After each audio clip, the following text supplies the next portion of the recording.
Hi, welcome back to Vinu Chandra vlogs. Hi, ಎಲ್ರಿಗೂ ನಮಸ್ಕಾರ. ನಾನಿವತ್ತು ಒಂದು ಹೆಣ್ಣು ಮಗಳ ಕತೆನ ಹೇಳ್ತಿದ್ದೀನಿ. ಏನಪ್ಪ ಕತೆ ಅಂತ ಅಂದರೆ, ಅವಳ ಮನೆಯಲ್ಲಿರೋ ಮನಸ್ಥಿತಿ ಹೇಗಿರುತ್ತೆ, ಅವಳ ಪರಿಸ್ಥಿತಿ ಆ ಮನೆಯಲ್ಲಿ ಹೇಗಿರುತ್ತೆ, ಮದುವೆ ಆದಮೇಲೆ ಒಂದು ಹೆಣ್ಣು ಮಗಳ ಪರಿಸ್ಥಿತಿ ಹೇಗೆಲ್ಲ ಇರುತ್ತೆ ಅನ್ನೋದನ್ನ ನೋಟ್ ಮಾಡ್ಕೊಂಡಿದ್ದೀನಿ. ನಾನು ಅದನ್ನೆಲ್ಲ ಪಾಯಿಂಟ್ಗಳನ್ನ ಸ್ವಲ್ಪ ಕೆಲವೊಂದು ನನಗೆ ಅನಿಸಿದ್ದನ್ನ ನಾನು ನೋಟ್ ಮಾಡ್ಕೊಂಡಿದ್ದೀನಿ. ಸೊ ನಾನು ಅದನ್ನು ಹೇಳ್ತಾ ಹೋಗ್ತೀನಿ, ಹೇಗಿರುತ್ತೆ ಅವಳ ಮನಸ್ಥಿತಿ ಅಂತ. ಗಂಡ ಟಿ ವಿ ನೋಡ್ತಿರ್ತಾನೆ, ಮಕ್ಕಳು ಫೋನ್ ನೋಡ್ತಾ ಇರ್ತಾರೆ, ಎಲ್ಲರೂ ಆರಾಮಾಗಿ ಕೂತಿರ್ತಾರೆ. ಆದರೆ ಅವಳ ಮನಸ್ಸು ಮಾತ್ರ ನಾಳೆ ಏನು ಅಡುಗೆ ಮಾಡಬೇಕು ಅನ್ನೋದ್ರಲ್ಲೇ ಯೋಚನೆ ಮಾಡ್ತಾ ಇರುತ್ತೆ. ಯಾಕೆ ಗೊತ್ತಾ, ಅವಳ ಗಂಡ ಟಿ ವಿ ನೋಡ್ತಿರ್ತಾನೆ, ಮಕ್ಕಳು ಫೋನ್ ನೋಡ್ತಾ ಇರ್ತಾರೆ, ಎಲ್ಲರೂ ವಿಶ್ರಾಂತಿ ಪಡಿತಿರ್ತಾರೆ. ಆದರೆ ಅವಳು ಅವ್ರ ಜೊತೆಲೇ ಕುಳಿತಿರ್ತಾಳೆ. ಆದರೆ ಅವಳ ಮನಸ್ಸು ಮಾತ್ರ ನಾಳೆಯ ಉಪಹಾರದ ಬಗ್ಗೆ ಯೋಚನೆ ಮಾಡ್ತಾ ಇರುತ್ತೆ. ಬೆಳಗ್ಗೆ ಏನು ಮಾಡಲಿ, ಮಧ್ಯಾಹ್ನ ಊಟಕ್ಕೆ ಏನು ಮಾಡಲಿ, ಮಕ್ಕಳು ಹೋಮ್ವರ್ಕ್ ಎಲ್ಲ ಮುಗಿದೆಯಾ, ಮಕ್ಕಳು ಕೆಲಸಗಳೆಲ್ಲ ಇನ್ನೂ ಇದೆಯಾ ಅಂತ ಅದ್ರ ಬಗ್ಗೆ ಯೋಚನೆ ಮಾಡ್ತಿರ್ತಾಳೆ. ಅಯ್ಯೋ, ನಮ್ಮ ಅಮ್ಮಂಗೆ ಫೋನ್ ಮಾಡಿಲ್ಲಲ್ಲ. ಅವಳು ಅಲ್ಲಿ ಒಂದು ಕೆಲಸ ಮಾಡ್ತಿದ್ದಾಳೆ, ಬಟ್ 111 ಕೆಲಸ ತಲೆ ಒಳಗೆ ಓಡ್ತಾ ಇರುತ್ತೆ. ಒಂದು ಕೆಲಸ ಮುಗಿಯೋ ಅಷ್ಟೊತ್ತಿಗೆ ಇನ್ನು 10 ಕೆಲಸಗಳು ಅವಳು ಯೋಚನೆ ಮಾಡ್ತಾ ಇರ್ತಾಳೆ. ಅವಳ ಮನಸ್ಸಲ್ಲಿ ಆ ಕೆಲಸಗಳು ಓಡಾಡ್ತಾ ಇರ್ತವೆ. ಅಯ್ಯೋ, ಇದನ್ನ ಮಾಡಬೇಕಲ್ಲ, ಅಯ್ಯೋ ಅದನ್ನ ಮಾಡಬೇಕಲ್ಲ, ಅಯ್ಯೋ ಮಕ್ಕಳು ಬರ್ತಾರೆ, ಇದನ್ನ ಮಾಡಬೇಕು. ಈ ಥರ ಯೋಚನೆಗಳು ಇದಾಗ್ತಾ ಇರುತ್ತೆ. ಇದನ್ನ ಮೆಂಟಲಿ ಲೋಡ್ ಅಂತ ಕರೀತಾರೆ.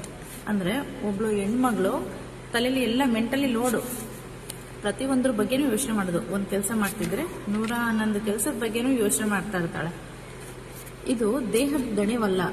ಯಾವಾಗಲೂ ಎಲ್ಲವನ್ನೂ ನೆನ್ಪಿಟ್ಕೊಳ್ಳುವ, ಎಲ್ಲರ ಅಗತ್ಯಗಳನ್ನು ಮೊದಲಿಗೆ ಯೋಚಿಸುವ ಕಾಣದ ಮನಸ್ಸಿನ ದಣಿವು. ಅರ್ಥ ಆಯ್ತಲ್ವಾ? ಹೊರಗಿಂದ ನೋಡಿದ್ರೆ ಅವಳು ಸುಮ್ಮನೆ ಕೂತಿರ್ತಾಳೆ ಅಂತ ಅನ್ಸುತ್ತೆ. ಆದರೆ ನಿಜವಾಗಿ ಅವಳ ಮನಸ್ಸು ಒಂದು ಕ್ಷಣವೂ ವಿಶ್ರಾಂತಿ ಪಡಿತಿರಲ್ಲ. ಇದು ಒಬ್ಬ ಗೃಹಿಣಿಯ ಮನಸ್ಥಿತಿ. ಪ್ರತಿಯೊಬ್ಬರನ್ನು ನೋಡ್ಕೊಳ್ಳೋ ವ್ಯಕ್ತಿಗೆ ಯಾರಾದರೂ ಕೇಳಬೇಕಲ್ವಾ, ನೀನು ಹೇಗಿದೆಯಾ? ಯಾರಾದರೂ ಬಂದು ನೀನು ಹೇಗಿದೆಯಾ ಏನು ಅಂತ ಕೇಳಿದಾಗ ಆ ಹೆಣ್ಣು ಮನಸ್ಸು ಎಷ್ಟು ಖುಷಿ ಪಡ್ತಾಳೆ ಅಂದರೆ, ಇವತ್ತು ನೀನು ಸ್ವಲ್ಪ ಆರಾಮಾಗಿರು, ರೆಸ್ಟ್ ಮಾಡು ಅಂತ ಕೇಳಿದಾಗ ಅವಳ ಮನಸ್ಸು ತುಂಬಾ ಖುಷಿ ಪಡುತ್ತೆ. ಬಟ್ ಯಾರು ಕೇಳೋದಿಲ್ಲ. ಎಲ್ಲರಿಗಾಗಿ ಬದುಕುತ್ತಾ ಅವಳು ತನ್ನನ್ನೇ ಮರ್ತು ಬಿಡ್ತಾಳೆ. ಅವಳು ಮರ್ತು ಬಿಡೋದು ತುಂಬ ಸುಲಭ. ಬಟ್ ಯಾರಾದರೂ ಒಬ್ಬರು ಬಂದು ಮನೆಯಲ್ಲಿ, ನಾನು ನಿನಗೆ ಹೆಲ್ಪ್ ಮಾಡ್ತೀನಿ, ನೀನು ಹೇಗಿದೆಯಾ, ಹೋಗ್ಲಿ ಬಿಡು, ಇವತ್ತೊಂದು ದಿನ ರೆಸ್ಟ್ ಮಾಡು, ನಾನು ನಿನಗೆ ಹೆಲ್ಪ್ ಮಾಡ್ತೀನಿ, ಬಾ ಇಬ್ಬರು ಸೇರ್ಕೊಂಡು ಮಾಡೋಣ ಅಂತ ಹೇಳೋ ಗಂಡ ಆಗಲಿ ಅತ್ತೆ ಆಗಲಿ ಯಾರಾದರೂ ಇರಬೇಕಲ್ವಾ. ಅವಳೊಬ್ಬಳೇ ಕೆಲಸ ಮಾಡ್ತಾ ಇರುವಾಗ ಯಾರಾದರೂ ಮನೇಲಿರೋರು ಒಬ್ಬರು ಬಂದು ಹೆಲ್ಪ್ ಮಾಡಿದಾಗ ಅವಳ ಮನಸ್ಸು ಎಷ್ಟು ಖುಷಿ ಪಡತ್ತೆ. ನಾನು ಹೇಳೋದಿಷ್ಟೇ, ಒಂದು ಹೆಣ್ಮಗಳು ಅವಳು ಮುಟ್ಟಾದಾಗ 3 ದಿನ ಅವಳನ್ನು ಕೂರಿಸ್ಬಿಟ್ಟು ಅತ್ತೆ ಆಗಲಿ ಅಥವಾ ಗಂಡ ಆಗಲಿ ಏನಾದ್ರು ಒಂದು ಮಾಡಿಕೊಟ್ಟಾಗ ಎಷ್ಟು ಖುಷಿ ಪಡ್ತಾಳೆ. ಮನೆ ಎಲ್ಲ ಕೆಲಸನೂ ಮಾಡಿರ್ತಾಳೆ, ಬಟ್ ಒಂದು ತಿಂಡಿನೋ ಅಡುಗೆಗೋ ಹೆಲ್ಪ್ ಮಾಡಿದಾಗ ಅವಳು ತುಂಬಾ ಖುಷಿ ಪಡ್ತಾಳೆ. ಆ ಸಮಯದಲ್ಲಿ ಎಲ್ಲ ಗಂಡ್ಮಕ್ಳು ಕೂಡ ಕೈ ಜೋಡಿಸ್ಬೇಕು. ಅದು ನಿಜವಾಗ್ಲೂ ಹೆಣ್ಮಕ್ಳಿಗೆ ಕೊಡೋ ಗೌರವ. ಅದಕ್ಕಿಂತ ಮುಂದೆ ಬೇರೆ ಏನನ್ನೂ ಕೇಳಲ್ಲ ಒಂದು ಹೆಣ್ಮಗಳಾಗಿ.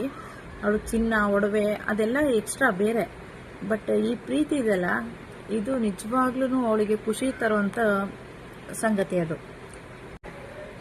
ಇಲ್ಲಿ ನಾನು ಬರೀ ಹೆಂಡತಿಗೆ ಅಷ್ಟೇ ಹೇಳ್ತಿಲ್ಲ, ತಾಯಿ ಇದ್ರೂ ಗಂಡ್ಮಕ್ಳಿದ್ರೂ ಕೂಡ ನಾನು ಹೇಳೋದಿಷ್ಟೇನೆ. ಎಲ್ಲ ತಾಯಂದಿರಿಗೂ ಗಂಡ್ಮಕ್ಳಾಗ್ಲಿ ಹೋಗಿ ಹೆಲ್ಪ್ ಮಾಡಿ, ಅವರಿಗೂ ಏನಾದರೂ ಒಂದು ಸಹಾಯ ಮಾಡಿಕೊಡಿ. ಆ ತಾಯಿ ಮನಸ್ಸು ಕೂಡ ಎಷ್ಟು ಖುಷಿ ಪಡತ್ತೆ ಗೊತ್ತಾ. ಒಂದು ಹೆಲ್ಪ್ ಮಾಡಿದಾಗ ಅವರು ವರ್ಷವಿಡೀ, ತಿಂಗಳ ಇಡೀ, ವಾರ ಇಡೀ ಕೆಲಸ ಮಾಡ್ತಾನೆ ಇರ್ತಾರೆ ಹೆಣ್ಮಕ್ಳು. ಅವ್ರಿಗೆ ರಜೆ ಅನ್ನೋದೇ ಇಲ್ಲ. ಸೊ ವಾರಕ್ಕೊಂದಿನ ಆದರೂ ನಿಮಗೆ ರಜೆ ಇದ್ದಾಗ ಅಥವಾ ನಿಮಗೆ ಫ್ರೀ ಇದ್ದಾಗ ಹೋಗಿ ನಿಮ್ಮ ತಾಯಿಗಾದರೂ ಹೆಲ್ಪ್ ಮಾಡಿ, ಹೆಂಡತಿಗಾದರೂ ಹೆಲ್ಪ್ ಮಾಡಿ, ತುಂಬ ಖುಷಿ ಪಡ್ತಾರೆ. ನೀವು ಕೊಡೋ ಬೆಲೆ ಅಷ್ಟೇ. ಇಷ್ಟನ್ನೇ ಕೇಳೋದೆ ಹೆಣ್ಮಕ್ಳು, ಇನ್ನೇನು ಕೇಳಲ್ಲ. ನಿಮಗೆ ಇಷ್ಟ ಆದರೆ ಈ ವಿಡಿಯೋನ ಯಾರಿಗೆ ಶೇರ್ ಮಾಡಬೇಕು ಅಂತೀರೋ ಅವ್ರಿಗೆ ಶೇರ್ ಮಾಡಿ, ಲೈಕ್ ಮಾಡಿ. ನೆಕ್ಸ್ಟ್ ಯಾವ ವಿಡಿಯೋ ಬಗ್ಗೆ ಮಾತಾಡಬೇಕು ಅನ್ನೋದನ್ನು ಕಮೆಂಟ್ ಹಾಕಿ.